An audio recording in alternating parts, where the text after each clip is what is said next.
A sliver of land in far eastern New Orleans defends homes and businesses on both sides of Lake Pontchartrain.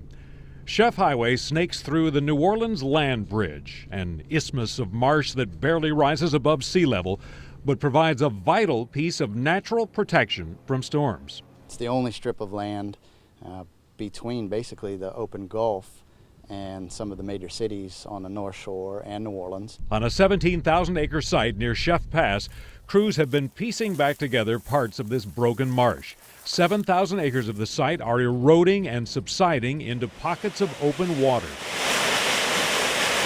Since 2014, the owners have restored some of that degraded marsh. A dredge sucks mud from off the shoreline and pumps it back onto land. It's really exciting to see how fast it comes back once you get the material back.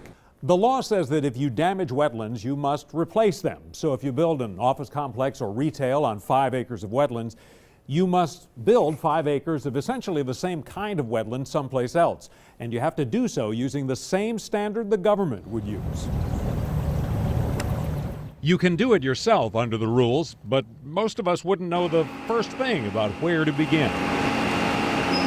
For the last couple decades, the solution has been mitigation banks. Companies damaging wetlands pay into the bank. This was originally a 67.5 acre open lake, and so now we're standing in functioning tidal marsh. Matt Kahn consults for Ecosystem Investment Partners, which owns the 17,000 acres of land here, the mitigation bank. So if you impact X amount of acres of wetland over here, you need to recreate X amount of acres to offset that so that there's no net loss, which is a policy. Coastal restoration projects are paid for by companies that bought credits through the mitigation bank.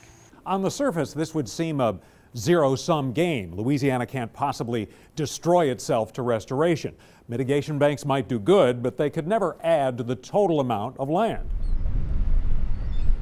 But now researchers are studying the effects of a restoration project on the land surrounding it. When a project like this and other coastal restoration projects are conducted, there is a certain boundary buffer zone around that project that if this project wasn't done, the buffers would be turning over to open water.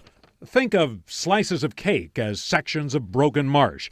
As more of the cake erodes, more sections are exposed to winds and tides and other forces that cause land loss.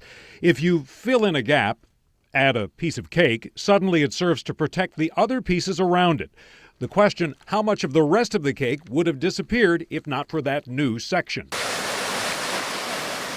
Entergy contributed $200,000 to research aimed at finding a way to quantify the loss of surrounding wetlands if the mitigation project had never taken place. And it's been well documented that marshes play a huge role in protecting the city from storm surge. I think there's a really significant role for the private sector moving forward in restoring the coast and stopping the coastal land loss that's going on down here. Proponents say one of the benefits is speed, not waiting on the government to put crews to work. These dollars are available today, so you don't have to wait for this 15 years of money to come in from BP. You can finance things with private dollars today. Doing projects today cuts down on the cost.